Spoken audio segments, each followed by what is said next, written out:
Hey everyone, welcome back. This is another anime review. Now, finally came to an end. Fate Kaleid Season 2. Yeah. And if you're following my videos, you know I've already done a review of the final episode, so now I'm going to be doing a review of the series as a whole. A sequel to the first Fate Kaleid, which ran through the summer of 2013.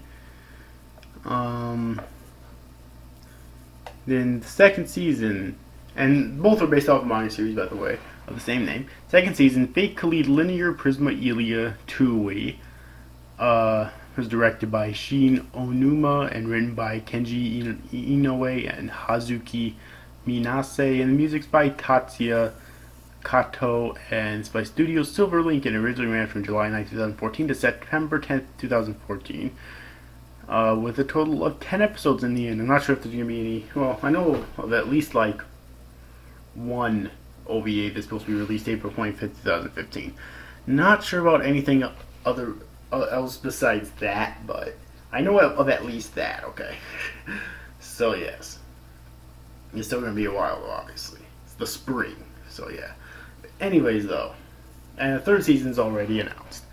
So, anyways, though. What is Fate Kaleid about? Well, it takes place immediately, or almost immediately after Season 1 ends, okay? And Season 1 ended on quite the cliffhanger where there's this mysterious enemy, or this mysterious figure who turns out to be an enemy, basically observing the protagonists, alright?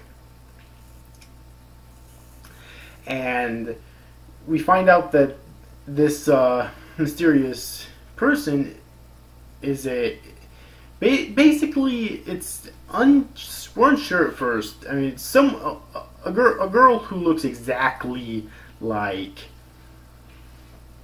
Illya, except she is wearing Archer's costume and she's using Archer's powers from Fate's Stay Night. Okay, and we learn later on it's because in season 1, in episode 6 of it, I believe it was, when Illya used Archer's powers, there was actually some sort of a split where this version of Illya, this Archer version of Illya, which later gets named Kuro, ends up splitting off from her basically and having her own existence. And it's actually my favorite part of the series of this season is actually the way that goes down, okay? Because she starts off as an enemy, however she gets a lot deeper than I ever expected her to. Like in terms of her motives and whatnot, because it turns out the only reason she's truly fighting Illya, even though she doesn't want to, is because she doesn't want to disappear. And if they take the Archer card back from her, she's going to disappear, and she doesn't want that. She wants to continue to live. Okay, and that's the only reason she's still fighting. All right, or fighting Illya, anyways, in the first place. However, that by episode 7, I believe, ends up being resolved. You know, through a lot of fucking feels. Really. Like, episode 7, I think it was, probably has the most. It was either 6 or 7. Has probably the most feels of any episode in Fate Kaleid yet. In season 1 or season 2. And it's probably my favorite episode in season 1 or season 2. Period. Okay. It was seriously that fucking good. Because, you know, Illya ends up forgiving her, and Kuro then basically ends up living with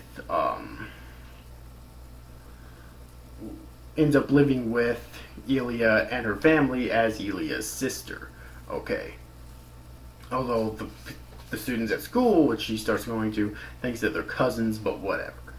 You know, irrelevant. Anyways, though, and that's all due to Illya's mother, because we do get actually a glimpse of Kiritsugu in this season, which is fucking awesome. Because Kiritsugu is fucking awesome. But we also get to see quite a bit of Illya's mother, Irisabel. Okay.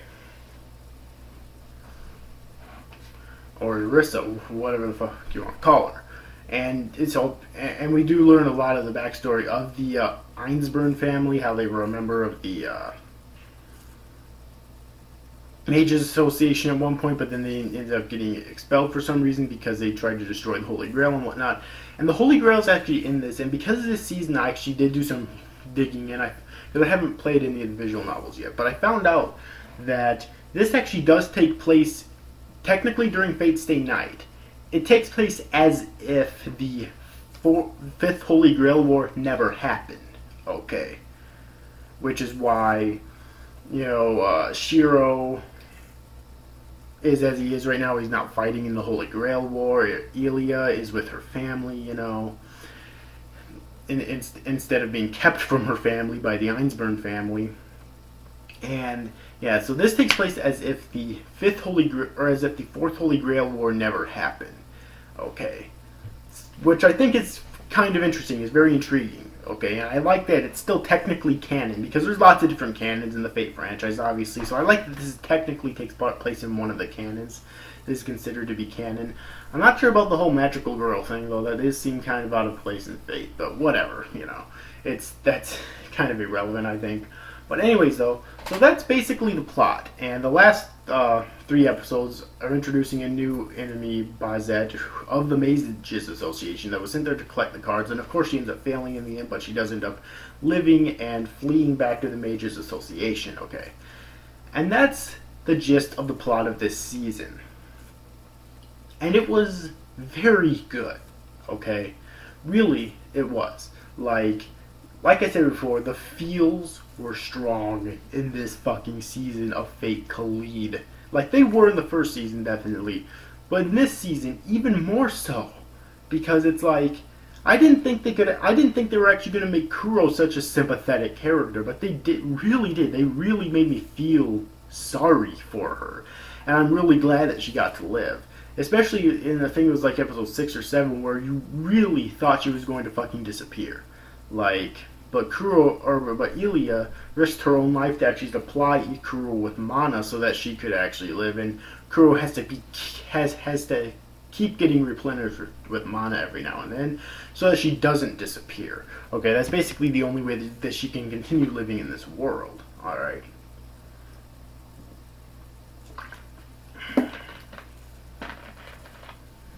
So, yeah. Anyways, though. So, in terms of the plot, it was not anything too revolutionary or groundbreaking, but it worked out tremendously, I think. And all of the characters, I think, were really good as well. Okay. I mean, we of course had Illya, Miyu, Rin, Livius, all returning from the first season. Then we had Kuro in this season, who was really good.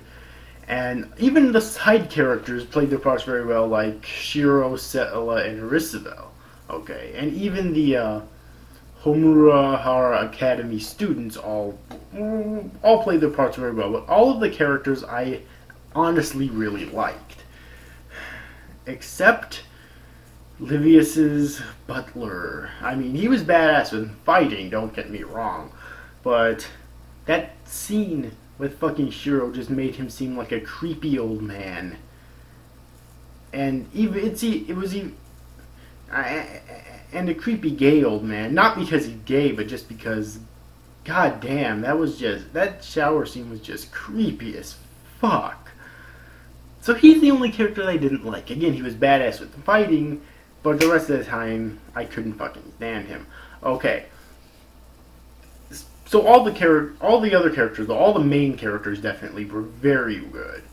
And yes, there's Yuri overtones here too. There kind of was in the first season, but here it's taken to the extreme. How exactly?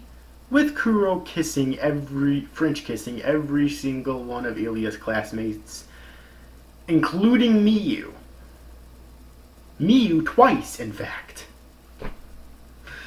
Yeah. They are definitely going for the Yuri overtones here in this season. They really are.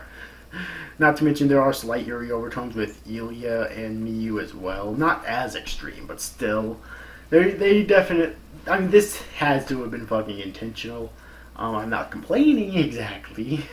I'm not going to complain about that, but still, it's worth mentioning, though. Okay. So, nothing really more for me to say about the characters. All of the recurring characters were pretty much just as good as they were in Season 1. The only other character really worth mentioning, I think, even though there are other new characters, the only one worth mentioning, I think, is Kuro. Okay.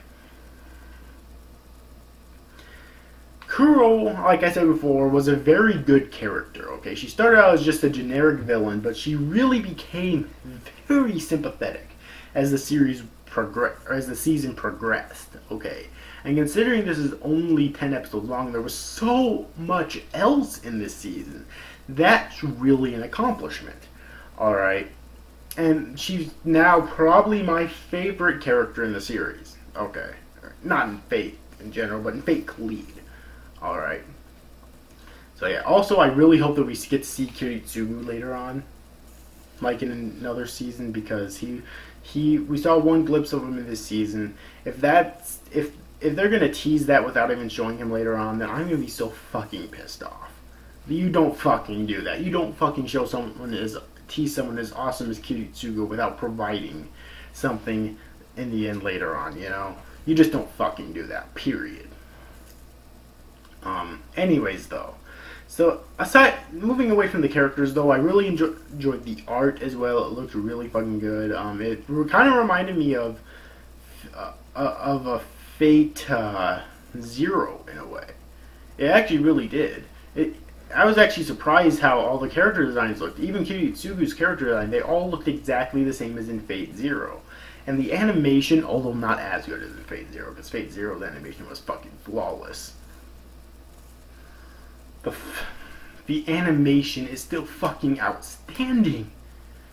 Really. And this isn't even Studio Ufotable, who did Fate Zero and who's doing the upcoming Fate Night anime. This isn't even Studio Ufotable. This is Studio Silverlink. So the animation looks so fucking amazing, especially during those fight scenes. I mean, you'd expect that during fight scenes, but there's lots of other scenes as well where the animation looks so fucking amazing. It really does. I have little complaints about the animation here. There's a few scenes which have limited animation, sure, but not enough for me to really bitch about, you know what I mean? So yeah. And that music is awesome. Really. The music's so fucking good. It gets you so pumped up, or it really helps to get you sad during sad scenes. So all in all, what are my final thoughts on Fate Kaleid Season 2?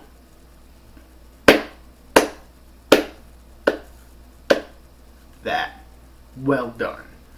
Well done, Studio Silverlink, and the people working at Studio Silverlink.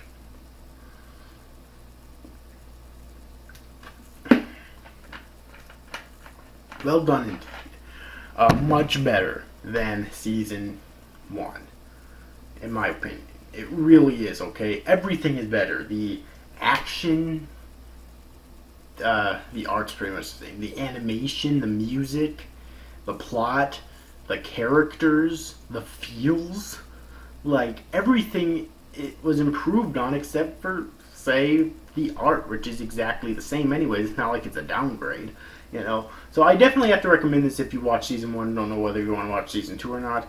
Although obviously this is a direct sequel, so if you'll need to watch Season 1 before you watch Season 2. I will have to say that Fate Kaleid in general, I think, is meant for it's fan service, definitely. And I don't mean like the generic term of fan service as in it has, you know, tit shots and ass shots, although there's definitely lots of ass shots here.